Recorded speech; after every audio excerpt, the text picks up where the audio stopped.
We just had the municipal consolidated elections in Illinois, and also a few months before that, the November 2022 elections. But there's always questions on how to make voting more accessible, and we've got a lot of provisions in the state of Illinois that range from permanent mail-in ballot status that you can request to ballot drop boxes, early voting. Basically, it allows for essentially no longer election day.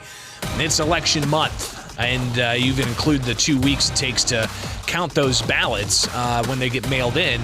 So there's a lot of opportunity for people to cast ballots. But what about people who have a disability? Like, for instance, people who are visually impaired. What kind of options do they have? Well, joining me right now is the president of the Illinois Council of the Blind, Ray Campbell, here on WMAY to talk about a provision they're looking to get advanced at the Illinois State House. Ray, thanks for taking time with us this morning.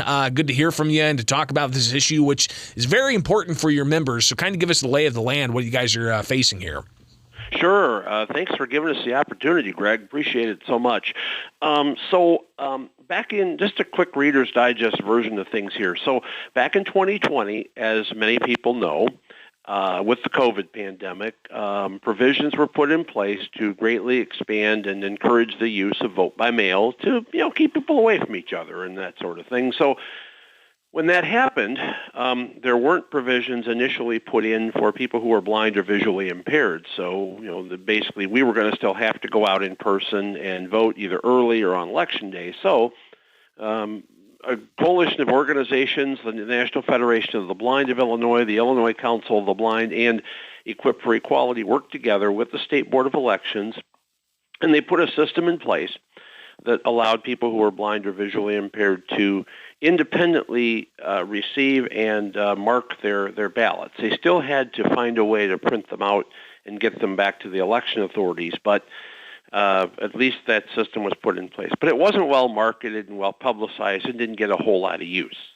Fast forward to 2021 and 2022, our groups worked with the legislature to try and get permanent accessibility to vote by mail incorporated in Illinois law. And last year, SB 829 was passed and signed into law by Governor Pritzker, which said that for all elections going forward, people who have print disabilities, including somebody who is blind or visually impaired, would be able to receive and mark an accessible vote by mail ballot for all elections going forward. Now, you still have to print that ballot out and send it back to the election authority and sign the envelope, which means that it's truly not accessible and truly not independent. Well, I tell you, Ray, I've got a printer at home, and even yesterday I had to print just one page, and I spent 40 minutes trying to get the printer to connect to my computer. I had to reset it and unplug it, and then hit a button that was hidden in the back of it. It's like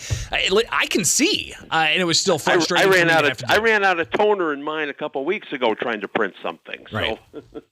So ultimately you're looking to expand that access to the ballots to allow for one step to be added, right? I mean, you can right now you can get the ballot electronically and you can vote electronically, but you got to print that out and mail it in.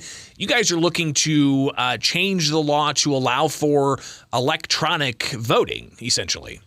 Electronic return of the ballot, yes, exactly. So what we're looking to do, SB 282 has been introduced in the Illinois Senate by Senator Julie Morrison.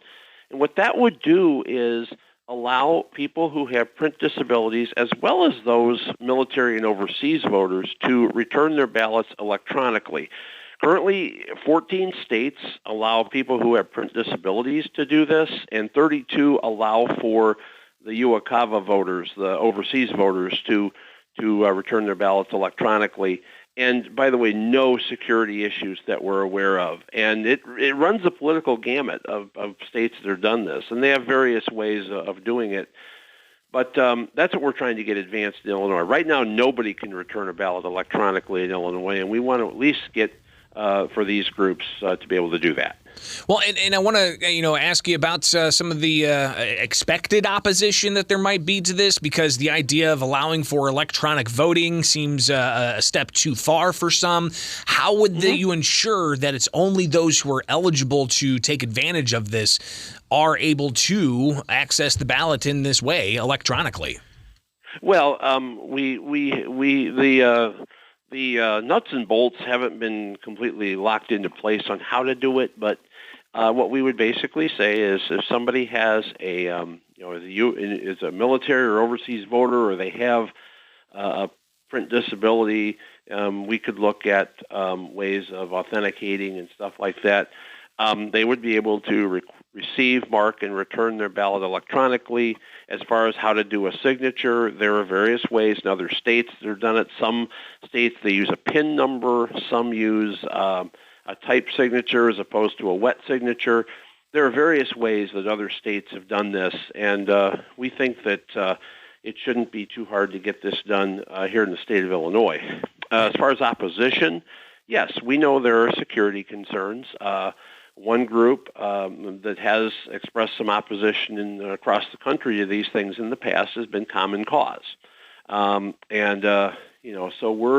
we're working through that. Some of the organizations that have joined us in this effort have experts that can help to testify and help people understand and alleviate some of the concerns that there might be.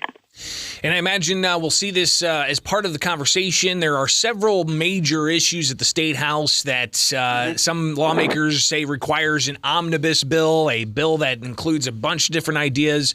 And when it comes to election law, that always seems to be one that gets kind of piecemealed together into an omnibus package that could pass before, at the last minute, which, we've talked about shell bills in the past on this program and how those work. So we'll keep a track of this and see what happens. Ray Campbell, he is the president of the Illinois Council of the Blind. Greatly appreciate you taking this to the airwaves and bringing our attention to it, and we'll track it. Well, thank you, Greg, again for the opportunity. Really appreciate it. No question, and stay in touch. It is Springfield's Morning News on 92.7 WMAY.